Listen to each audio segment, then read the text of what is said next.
The Document. Bwana, leo hii Lolo TV kwenye The Document tumekuletea story mpya kabisa ambayo huenda watoto wa miaka 2000 walikuwa haifahamu. Story hii inahusiana na vita kuu ya pili ya dunia. Vita ambayo ilipigwa mwaka 1939 kaja kuisha mwaka 1945. Vita hiyo ambayo ilikuwa ni kati ya nchi za Ujerumani, Italia, Japani pamoja na mataifa yaliyoshikamana nazo kama Romania, Hungaria, Bulgaria dhidi ya nchi nyingi za duniani ambazo ziliitwa ni nchi za mataifa ya ushirikiano. Kati yake hasa ilikuwa kama Uingereza, Uchina, Urusi na Marekani. Bwana, sasa kwenye vita kuu ya pili ya dunia. Jina la vita kuu ya pili ya dunia lilitokana na vita ya mwaka 1914 ambayo ilishia mwaka 1918 iliyoona mapambano kati ya Ujerumani na wenzake dhidi ya nchi nyingi. Vita ya mwaka 1914 mpaka 1918 ambayo iliitwa vita kuu ya kwanza ya dunia au vita kuu ya dunia kwa sababu mapigano yalienea pande nyingi za duniani tofauti na vita zilizotangulia. Kwa namna fulani hivi vita iliyoanza mwaka 1939 ilikuwa ni kama marudio ya vita iliyotangulia 1914. Nafikiri sasa hivyo imekuwa kawaida kuzitaja hizi vita kama vita kuu ya kwanza na ya pili za dunia. Lakini tunataka kutambua mwanzo wa vita hivi ilikuwa ni nini. Vita ilianza huko Ulaya tarehe 1 Septemba 1939 kwa mashambulizi ya Wajerumani dhidi ya Poland. Wajerumani bwana wakaamua kuivamia nchi ya Poland ambao wengine huhesabu mashambulizi ya Japani dhidi ya Uchina tarehe 7 Julai 1937 kuwa ndo ilikuwa mwanzo wa vita ya kwanza ya dunia. Lakini mwisho wake ulikuwa huko Ulaya tarehe 9 Mei 1945 halafu huko Asia tarehe 2 Septemba 1945 ambapo vita kuu ya pili ya dunia ilimalizika ulimwenguni kote. Lakini tunakuja kuangazia wakati Ujerumani ilipoishambulia Poland. Nchi hiyo ilikuwa na mikataba ya kulindana na Uingereza na Ufaransa. Hivyo ilibidi Uingereza na Ufaransa zitangaze hali ya vita dhidi ya Ujerumani. Serikali za Australia, New Zealand na Nepal, Afrika ya Kusini bwana nayo ilikuwepo. Afrika hatukubaki nyuma. Na Canada zilishikamana na Uingereza kwa kutangaza vita dhidi ya Ujerumani. Baada ya hapo Umoja wa Kisovieti ulikuwa na mkataba wa siri na Ujerumani. Ikaweza kuchukua nafasi ya kuteka sehemu kubwa za Poland na Mashariki. Yaani wakati huo vita kuu ikianza sasa nchi za Kisovieti ambazo zilihusisha nchi za Urusi pamoja na nchi kama Vietnam waliweza kuenda kuteka maeneo ya Poland Mashariki.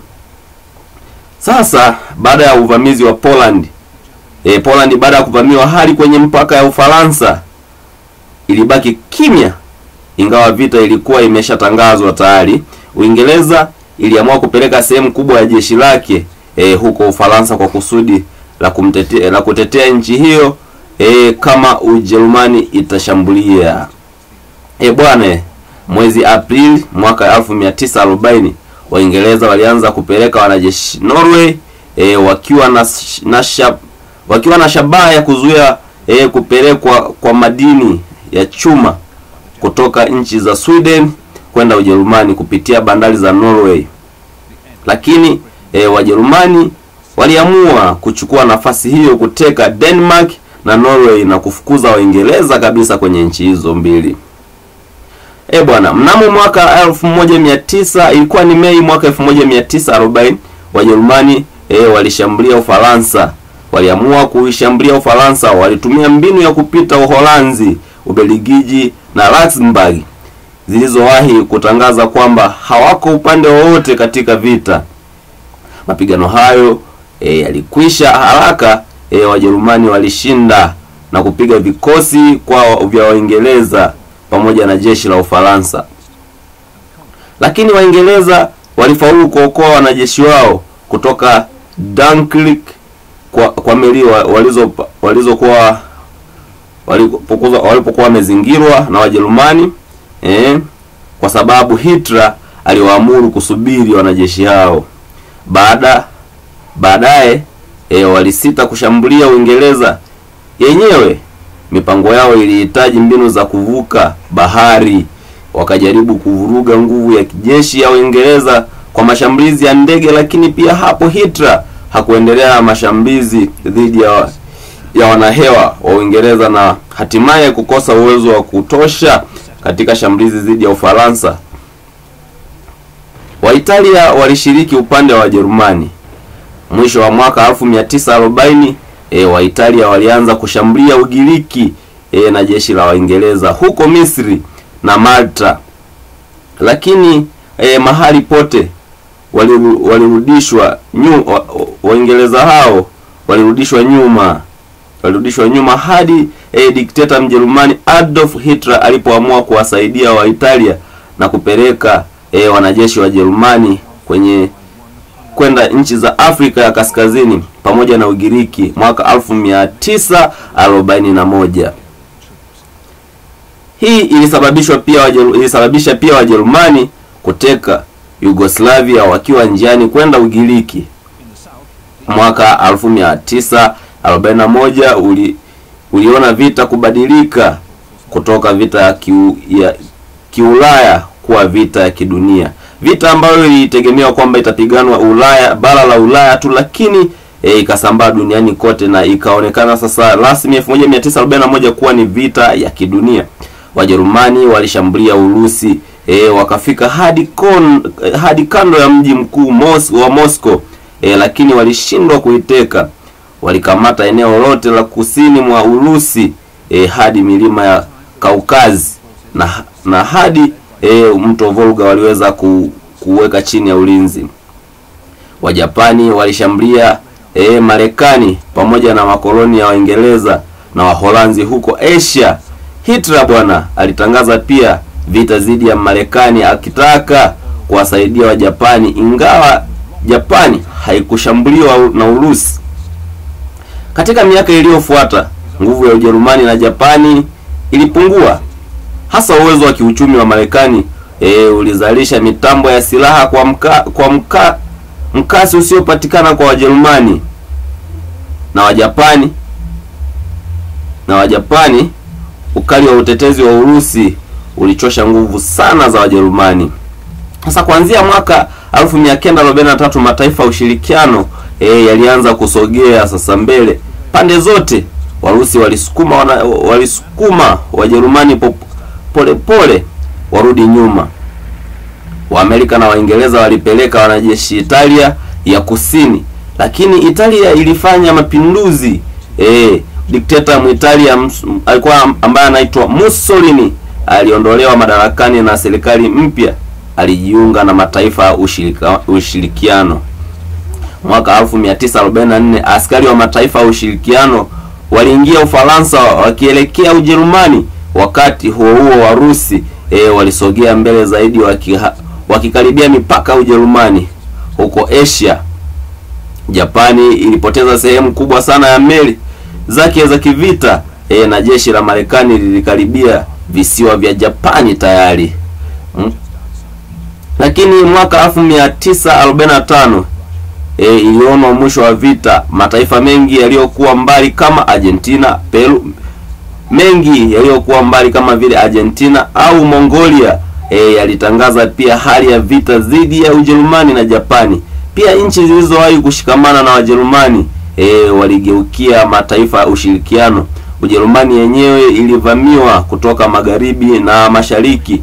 Warusi walifika mji mkuu wa Berlin na Adolf Hitler aliamua kujiua. Ilikuwa ni tarehe 30 Aprili mwaka 1945. Wanajeshi wake walitia saini mkataba wa kusalimu amri tarehe 8 mpaka tarehe 9 Mei mwaka 1945.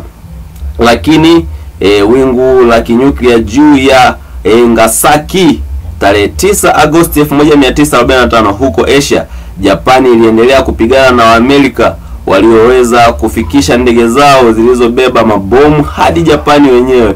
Mnamo Agosti 1945, Waamerika walitumia silaha mbili za kinyuklia walizokuwa nazo wakati ule na kuua watu wengi sana huko Hiroshima tarehe 6 Agosti, Nagasaki tarehe 9 Agosti mwaka 1945. Siku zile zile Warusi walianza kuwashambulia wanajeshi wa Japani huko Uchina. Haya yote yalisababishwa na serikali ya Japani kukubali wameshindwa. Wakatia sahihi mkataba wa kusalimu amri tarehe 2 Septemba 1945. Kwa ujumla takribani watu milioni 60 walikufa kutokana na vita hivi. Makadirio hutajwa wanajeshi milioni 25 na raia milioni 35. Taifa lililopoteza watu wengi ni Urusi walipokufa kati ya milioni 20 mpaka milioni 28, idadi kubwa wakiwa ni raia. Takribani watu milioni 10 waliuawa. Wajerumani au walikufa kutokana na kutendewa vibaya nje ya mapigano, kama vile milioni 6 za Wayahudi, wengine wa Polandi, Warusi, Wasinti na walemavu na kadhalika. Tokeo mojawapo la vita kuu ya pili ya dunia ilikuwa ni kuanzishwa kwa Umoja wa Mataifa. Uliundwa mwaka 1945 kama chombo cha kuzuia vita zijazo. Kutokana na historia hiyo, mataifa yenye nafasi za kudumu na kura ya veto katika Baraza la Usalama ndiyo mataifa washindi wa vita kuu ya pili, ikihusisha Marekani, Uchina, Ufaransa, Ufalme wa Muungano wa Urusi. Kutokana na kura ya veto hawawezi kuondolewa bila kukubali wenyewe. Hata kama siku hizi Ufaransa, Ufalme wa Muungano si tena nchi muhimu sana duniani. Nafikiri kufikia hapa basi sina la ziada, lakini nilitaka kukuangazia hii historia hii kwa ufupi. Wenda watoto wanaozaliwa miaka 2000 hawakufahamu kuwa kuishawahi kuwa na vita kuu ya pili ya dunia.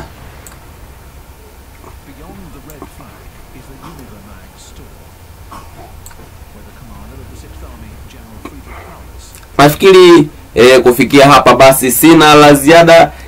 Mimi kama Captain Tanzania leo kwenye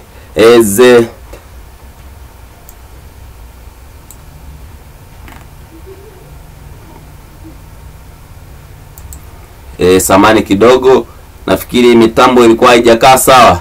Lakini kwenye the document hatuna la ziada. Kufikia hapa tunakushukuru mpenzi mtazamaji wa Ilolo Online TV ambaye umekuwa nasi kuanzia mwanzo mpaka mwisho wa story hii ya leo inayohusu vita kuu ya pili ya dunia ambayo ilipigwa kuanzia mwaka 1939 mpaka mwaka 1945, vita ikidumu ndani ya miaka 6. Vita ambayo ilileta madhara kweli kweli. Nafikiri kwa watoto wale wa shule ya msingi na sekondari wanasoma athari za vita kuu ya pili ya dunia, ambapo inasemekana watu wengi walipoteza maisha yao, lakini vile vile miundombinu iliharibiwa vibaya hususan huko Marekani na Ujerumani. Vile vile tunatambua kwamba nchi nyingi zilishuka kiuchumi sana kwa kuwekeza nguvu kubwa katika vita hiyo. Lakini vita hiyo ilipoteza watu maarufu wengi sana kama Adolf Hitler.